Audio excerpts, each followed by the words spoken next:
रिश्ते, संबंध, रिलेशन, रिश्ते, रिलेशन, संबंध, ये जो चीजें, इसको हम लोग संधि बोलते हैं ग्रामर में। संधि, इसको हम लोग प्लस भी बोलते हैं और इसको क्रॉस बोलते हैं। तो क्रॉस जो होता है डेंजर होता है और प्लस जो होता है जोड़ने का काम करता है। तो रिश्ते का मतलब होता है, संबंध का मतलब होता है, चाहे शारीरिक संबंध हो, चाहे दोस्ती हो, कोई भी संबंध, उसको ज्वाइंट होना बोलते हैं। तो रिश्ते और संबंध जो होता है ऐसे बिखरता नहीं है। रिश्ता जो है ऐसे खराब नहीं होता है। रिश्ता कैसे खराब होता है? आप जितना रिश्ते में गैप देते चले जाओगे उतना ही रिश्ता में दरार पड़ती जाएगी। और जितना भी आप क्षमा मांगते जाओगे, कुछ गलती करते हो उसको एक्सक्यूज बोलते जाओ, क्षमा बोलते जाओ, सॉरी बोलते जाओ। सॉरी एक बहुत ही पावरफुल वर्ड है। सॉरी जो होता है, सॉरी एक बहुत ही पावरफुल वर्ड होता है। आई, और ये बहुत डेंजर वर्ड होता है। आई, मैं, ये मैं जो है बहुत ही खतरनाक वर्ड होता है।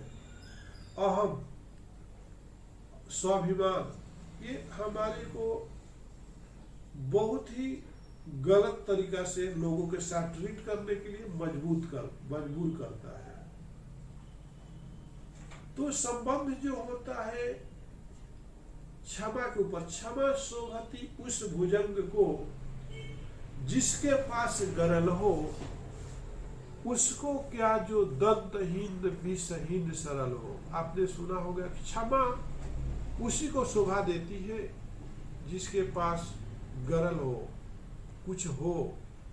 और उसको क्या, जैसे सर्प जो होता है उसके पास विषैले सर्प है, आपके पास आकर के भी डंक नहीं मारता है, तो समझो कि क्षमा कर दिया।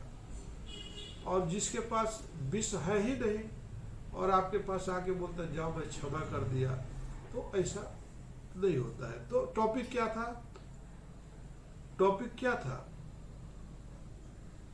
टॉपिक ये था कि रिश्ते ये भी खराब नहीं होते। क्या था टॉपिक? रिश्ते गलतियों से नहीं, गलतफहमी से बिखर। रिश्ते जो है गलतियों से नहीं, रिश्ते क्या होते हैं? गलतियों से नहीं, गलतफहमियों से खराब होते हैं। जिसे आप गलती करके सॉरी बोल देते हो तो रिश्ता टूटता नहीं है और मजबूत हो जाता है। लेकिन किसी के कहने से आपको गलतफहमी हो जाता है, तो गलतफहमी का कोई इलाज नहीं है। बात समझ में आ गया? गलतफहमी का कोई इलाज ही नहीं है। जिससे आपका गलतफहमी हो गया कि मेरे पेट में दर्द है और डॉक्टर बोल दिया कि आपके पेट में स्टोन है, दूसरे पास जाना ही पसंद नहीं करे। क्या एक डॉक्टर बोल दिया तो क्या उस बात को मान करके गलतफहमी चले जाना, अपने हेल्थ को खराब कर लेना सही है? आपकी बेटी है, कहीं जा रही है, किसी के साथ जा रही है, कोई पड़ोसी ने आके बोल दी कि आपकी बेटी जो है ना एक लड़के के साथ कहीं जा रही थी, क्या उसके साथ उसका अफेयर है। अब माँ टेंशन में आ गई, आते आते बेटी को 4 झपड़ लगा दी। बस हो गया। तो हो सकता है वो लड़का उसका कोई रिश्तेदार भी होगा। आप बिना समझे बुझे उसको 4-5 झपड़ लगा दिया अपने बेटी को, तो क्या ये गलती है या गलतफहमी है? क्या है? गलती है कि गलतफहमी है? तो आप गलतफहमी का शिकार हो गई। जितने भी गलत डिसीजन होते हैं हमारे देश में, हमारे समाज में, परिवार में, जितने भी परिवार टूटते हैं, जितने भी रिश्तेदारी बिखरते हैं, ये गलतफहमी के ही वजह से होते हैं। हर आदमी अपना पासा को ऊपर करने के लिए दूसरे को दबाने की कोशिश किया है, गलत फहमी पैदा किया है। बात में समझ में आया? आपको पता है कि जुआ खेलना पाप है, बात समझ में आया? लेकिन फिर भी लोग जुआ खेलते हैं। आपको पता है ना, जैसे महाभारत में भी पता था कि जुआ नहीं खेलना चाहिए, लेकिन कौरव और पांडवों को मामा शकुनी ने जुआ खिलाया। क्या किया? बोला कि आज जुआ खेलते हैं, और जुए पे सब कुछ वो लोग रख दिया, यहां तक कि अपने वाइफ द्रौपदी को भी रख दिया।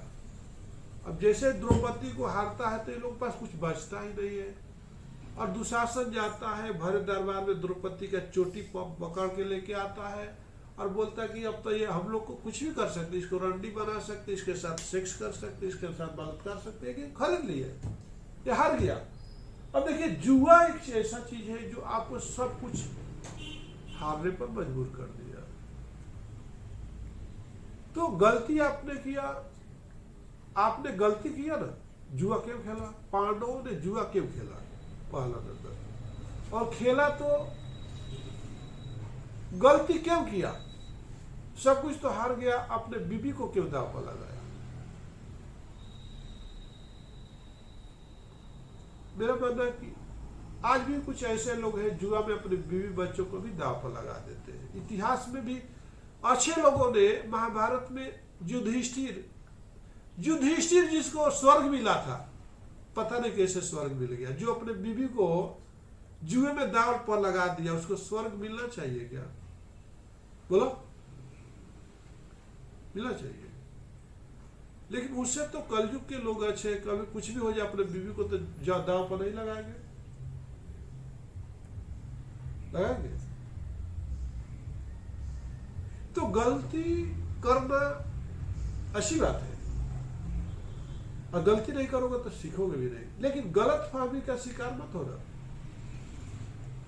जैसे आप कहीं जाते हो, आपके ऑफिस में आपके बॉस, जिस दिन आप डूंगा मारते हो तो एक स्टाफ, एक दूसरा जो आएगा उसके अपने सर के अपोजिट या अपने कॉलेज से जो काम, अरे तुम नहीं आए थे तो कॉलेज से ऐसे ऐसे बोल रहे थे, अब उसको अंदर गलत फहमी पैदा हो गया।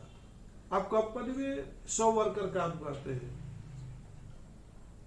10 स्टाफ काम करते हैं, 10वां स्टाफ को आपके एक एक आदमी के बारे में गलत फहमी आप पैदा करने लगे। हकीकत क्या है आपको पता नहीं, वो दिखाएंगे, गलती दिखाएंगे, ये इसने ऐसा गलती किया, इसने किया, लेकिन क्या आपने देखा? बिना प्रूफ किए आप डिसीजन कैसे ले सकते हो? जैसे जज के पास जाते हैं, कोर्ट में जाते हो, केस करते हो, तो क्या प्रूफ मांगता है ना, साबुत मांगता है, जजमेंट तो नहीं देता है। अगर वो गलत फहमियों की वजह से जजमेंट दे देगा तो इनोसेंट लोग मारे जाते हैं। बिना प्रूफ का तो जज नहीं किया। इसलिए गलती करना सही है, लेकिन गलत फहमी का शिकार होना ये आपके लिए बहुत डेंजर है। गलत फहमी का शिकार वही लोग होते हैं जो कान के कच्चे होते हैं। कैसे होते हैं? कान के कच्चे।